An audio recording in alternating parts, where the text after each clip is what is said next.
time ever at Hempfest, so I'm really excited to be here. Thank you so much for coming out to listen, and I feel honored to be up here to tell my story. It is really surreal to be up here. I know it's a little cliche, but if you would have told me like a year ago or even a couple months ago that I'd be up here on this stage today talking to all of you about marijuana, I probably wouldn't have believed you, and that's because I've only been talking about it for about 3 weeks. Up until then, I was a local news anchor in Eugene, Oregon, and that was the job I dreamed of having. I went to college for it, but it was abruptly cut short when I was forced to take a drug test, and I failed due to THC. Most of you probably agree that these sort of drug testing policies in the workplace are ridiculous, but unfortunately, even in Oregon and in Washington and other states where it's been legalized, it's still perfectly legal to have these sort of drug testing policies. It's a complete double standard, and we just need to keep talking about it. The fact is, no one wants an unsafe work environment. We can all agree on that. But if people are allowed to use alcohol or pharmaceuticals or tobacco or what have you in their free time, then they should be able to use marijuana in their free time because it's a safer alternative. The fact is, I was fired for having inactive THC in my system, even though I was 100% sober at work every day that I reported to work. If I would have stuck to, the encouraged vices of drinking or using pharmaceuticals, I would still have my job today as a local news anchor. You and I probably see that ridiculous double standard, but a lot of people don't understand that still. And it's, I think, our responsibility to point it out so that people do understand. That's the only way we're gonna ever see more changes to policies and laws. We're doing a great job right now, but there is still a long way to go, obviously.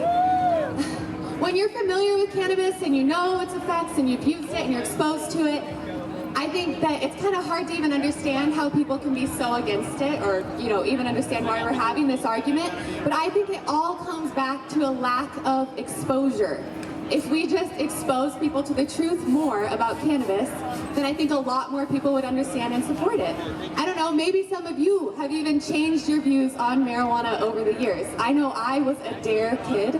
I was 10 years old being told all these facts about marijuana that I just took for fact because I didn't know any better and I was so young.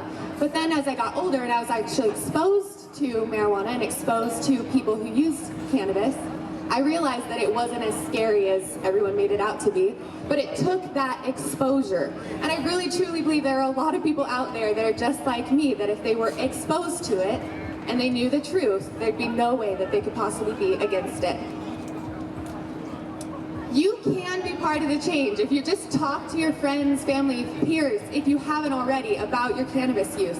Actually just tell them that using marijuana doesn't make you a bad person. And that seems like kind of a fact that we all understand here, but a lot of people out there don't. There's still all these misconceptions that just using this plant makes you a bad person. We need to keep talking about it and we need to put an end to it. If you're thinking about coming out of the cannabis closet, I've learned a few things so far and I just want to share them with you. Number one, like I said, it's only been about 3 weeks and the response has been overwhelmingly positive.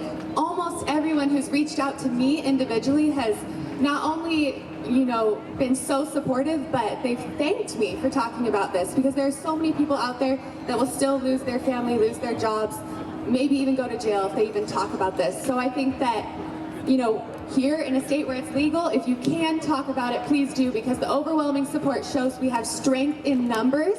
We just need to keep talking about it.